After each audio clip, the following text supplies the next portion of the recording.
Okay, today I'm going to talk about the ontological argument by St. Anselm, who lived from 1033 to 1109.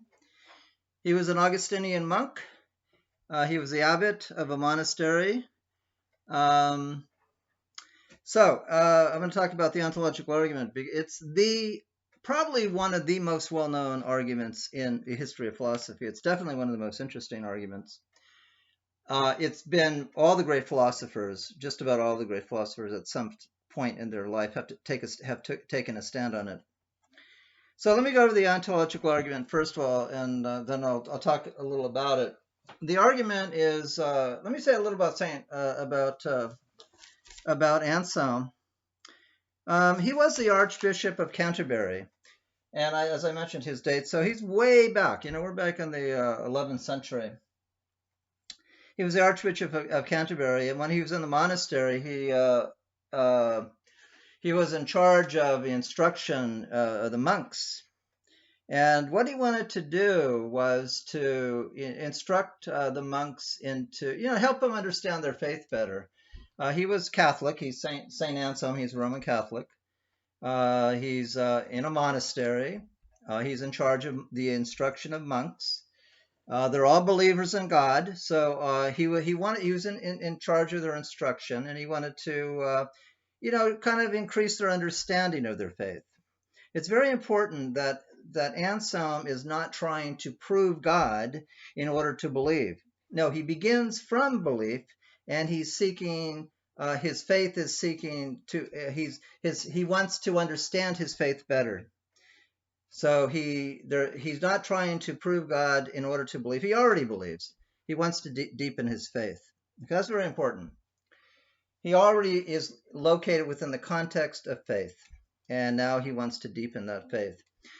For a long time, he actually, before he came up with the ontological argument, he had written a book, and in which he had presented several arguments to prove that God existed. And now he wasn't really happy with that, because he said, why do I need several arguments to prove that God exists? Why can't one should suffice. There should be one knockdown argument that puts an end to all debate. And so he kept thinking about this, and he worked on it and worked on it and worked on it, and nothing came to him. I mean, he got to a point of just, thinking it was just worthless. It's just a worthless enterprise, and it wasn't getting anywhere. So he wanted to give it up and get on with other things. But it kept coming back to him. I mean, it became an obsession with him, and no matter how hard he tried to forget about it and stop thinking about it, he kept thinking about it. And there came to a point where he was basically just worn out. I mean, he was just utterly exhausted. And then he had this sudden insight. It's often referred to as a Eureka experience, where, you work on a problem, you work and you work and you work, and all of a sudden the answer comes to you in a flash of insight. Many scientists, many people have had this experience, not just scientists, but writers have had it. And many other people, just normal people, have had it. When you think about a problem, you can't solve it, you go to sleep at night, and in the morning you wake up and bang, the answer is right there. So that's what happened to Anselm. He had this Eureka, sudden moment of a flash of insight, and he had the answer. The answer that he came up with was the ontological argument. The ontological argument was posed, like today, we're in 2020, so we're talking about 900 years ago. And what's very interesting about this argument is that it is still alive. It's still alive, and still philosophers are debating it. So it never loses its freshness. Philosophers refute it. Other philosophers refute the refutations. It goes back and forth and back and forth. So it's a very interesting argument. Whether it works or not is a different question, but the fact that it is a brilliant argument and has kept philosophers awake for 900 years is a testimony to there's something going on there that's very interesting. So let me first of all explain what the argument is. Anselm begins with the definition. He imagines himself talking to another person, and he calls him the fool, because the fool that he's talking about, it doesn't believe that God exists. Now you can think that there's a real person there, or you can think of this fool as actually, another part of himself. So you could think of it as a dialogue between himself as a believer, and then part of himself that doesn't believe. So or you could think of the fool as just a totally separate person. It doesn't really matter.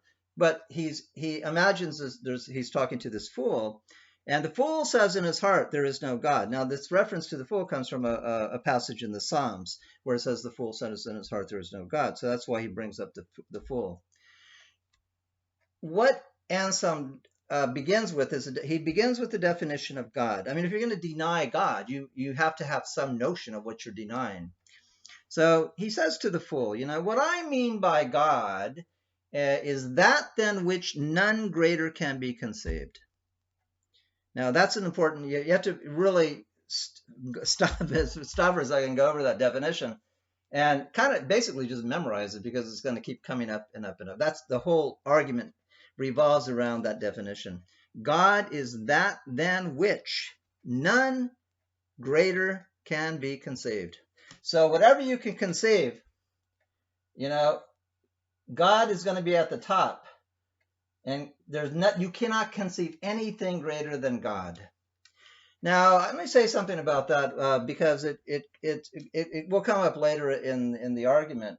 There's two ways of taking this. I mean, let's say all the different things you can conceive in the universe. You can conceive of houses and oceans and stars and galaxies. But Anselm says that's not what we mean by God. God is that than which none greater can be conceived. So God would be at the top. So you might say, oh, okay, God, okay, I can conceive of God. I understand. We can understand God. We can conceive of God. He's just at the very top. All these things we can conceive, but God's the very top. We can't conceive anything greater than God, but we can conceive God. That's really not what Anselm means. What Anselm means is that God is not, we can conceive of God, but even in our conception of God, God is inconceivable. So for Anselm, God is ineffable. We can conceive of God, but we can conceive of God as being inconceivable. So when Anselm talks about conceiving God, he's not saying we understand God. He's just saying we understand that we don't understand God. So God is that than which none greater can be conceived. God is a complete mystery to us. But the fact that God is a mystery and he transcends understanding doesn't mean that we can't know that God does exist.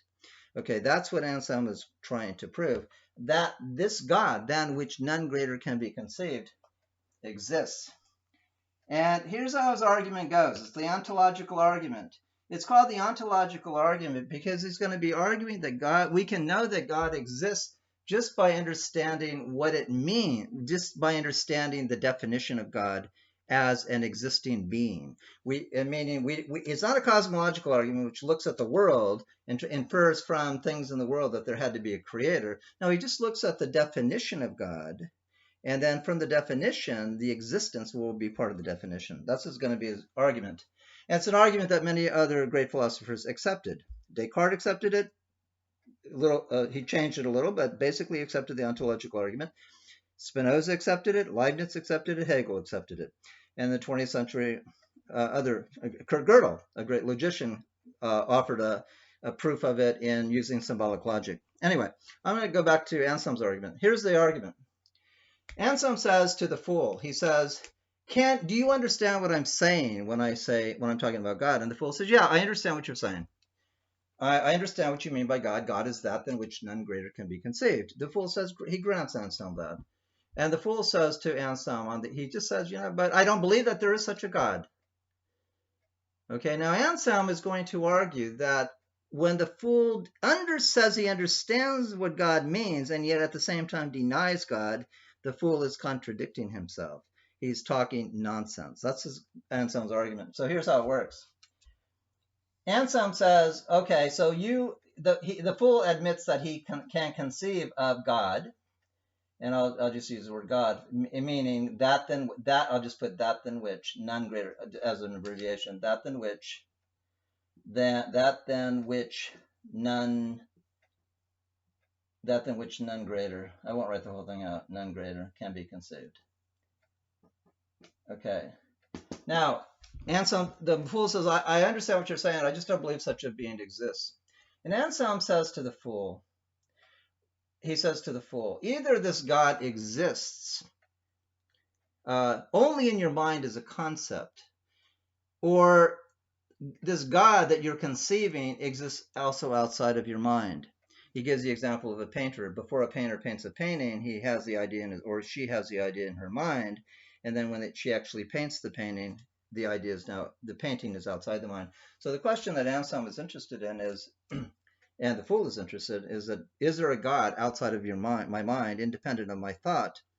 The fool says, no, I have God in my mind as an idea, but I don't believe there really is a God outside my mind. Whereas Anselm says, no, I have an idea of God, but I also believe God exists outside my mind. Anselm says to the fool, he says to the fool, what is greater?